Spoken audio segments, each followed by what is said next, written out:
आज ये पत्रकार वार्ता एक विशेष परिप्रेक्ष्य को लेकर के है। देश के अंदर एक बड़ी अलग प्रकार की परिस्थिति बनी है।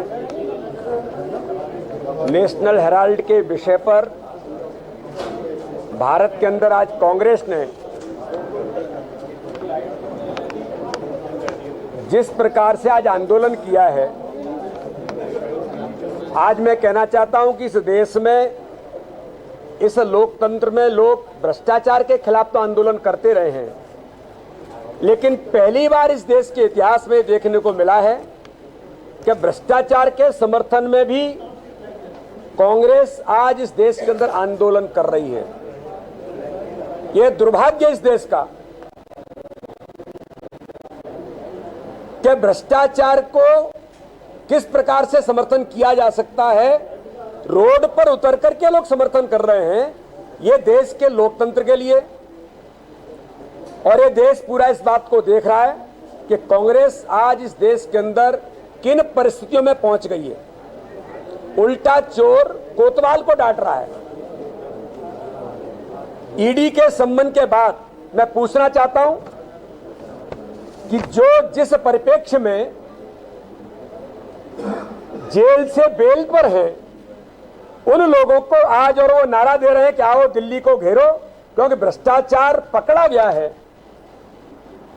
ईडी पर दबाव डालने की जो कोशिश है, ये दुर्भाग्य है इस देश के अंदर कि कांग्रेस इस देश के अंदर भ्रष्टाचार पर पर्दा डालने के लिए, जांच एजेंसियों पर दबाव डालने के लिए जिस प्रकार से भूमिका निभा रही है, ये पूरा 130 करोड़ का देश आज देख रहा है कि भारत के अंदर पहले 2G घोटाले, 3G घोटाले, कौन कौन से घोटाले में कांग्रेस घिरी होती थी, आज उन घोटालों के पक्ष में कांग्रेस इस देश के अंदर काम कर रही है।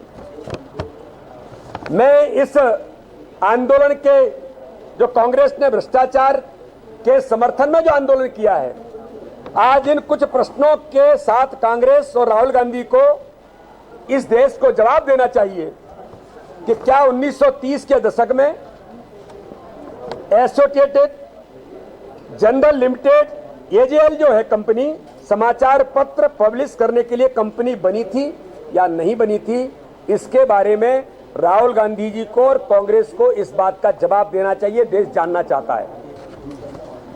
यह कंपनी 5000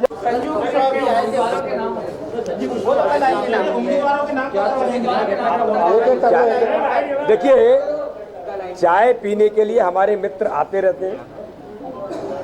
संजू भी चाय पीने के लिए मिलने के लिए आए थे। अगर कुछ बात होगी तो जरूर आपको बताई जाएगी। सर, उम्मीदवारों के नाम कब तक समय रहते बताई जाएगी। सर, कांग्रेस अपना बेटी चाय पियेंगे क्या? हैं? कांग्रेस अपना बेटी चाय पियेंगे क्या? कौन? ये तो उनकी इच्छा है, हम थोड़ी तय कर सकते हैं। वो मेरे मित्र हैं, मुझसे बैठे, आराम से चाय पी और उसके बाद गए। और जहां तक ये बात है प्रत्याशियों से लेकर के, वो जल्दी ही जो प्रोसेस है, उस प्रोसेस के जैसे ही पूरी होगी वैसे ही आपके सामने नाम आ जाएंगे। आज ही हो जाएगी। देखिए, मैं बहुत ज़्यादा कुछ इन सारी बातों पर बोलने की जरूरत नहीं। सिद्धार्थ, हमारे जयंत मलैया जी भारतीय जनता पार्टी के वरिष्ठ नेता हैं,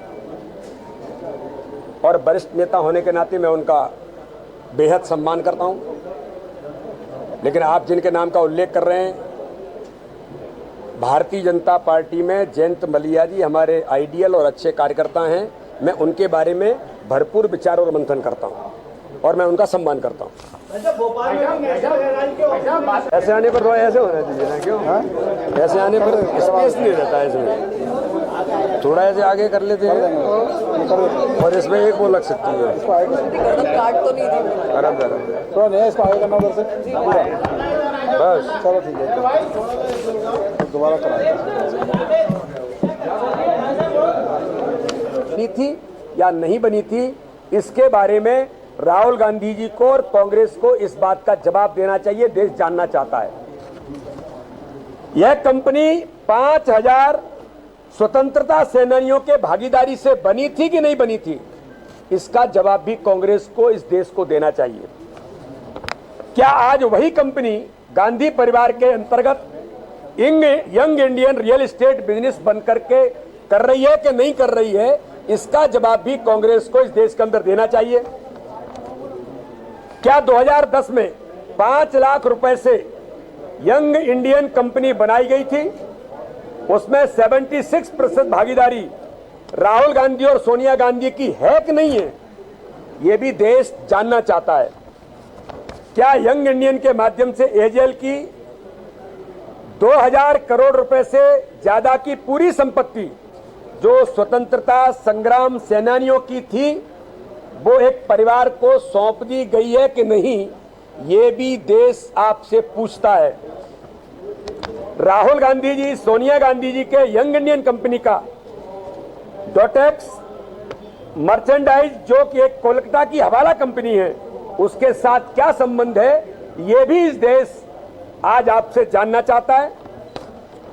इसलिए मित्रों, मैं कुछ तथ्यों के साथ आज मीडिया के बंधुओं को इस बात को कहना चाहता हूं कि 2010 में जो एजेएल के साथ सारे शेयर गांधी परिवार की यंग इंडियन को ट्रांसफर कर दिए गए और इसी के साथ 2000 करोड़ की एजेएल की पूरी संपत्ति गांधी परिवार को भ्रष्टाचार के तहत दे दी गई।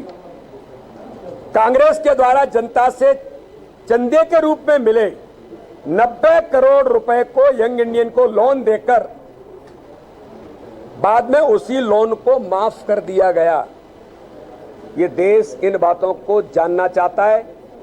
ये कांग्रेस को और कांग्रेस के नेतृत्व को इस बात का जवाब देना चाहिए। 2010 यंग इंडिया चैरिटेबल कंपनी के रूप में बनाई गई थी, जिसे 2016 तक कोई भी चैरिटेबल काम नहीं किया गया, बल्कि उसमें रियल एस्टेट का काम शुरू कर दिया गया। इसका जवाब भी कांग्रेस के नेतृत्व से राहुल गांधी, सोनिया गांधी जी से देश जानना चाहता है। 2019 में दिल्ली हाई कोर्ट ने इस पूरी एजेएल और यंग इंडियन के बीच शेयर ट्रांसफर को भ्रष्टाचार से प्रेरित बताकर निम्नलिखित टिप्पणी की थी। मुझे लगता है कि मीडिया के सामने वो टिप्पणी आनी चाहिए, इसलिए मैं विशेष तौर पर उसका उल्लेख कर रहा हूं। The entire transaction of transfer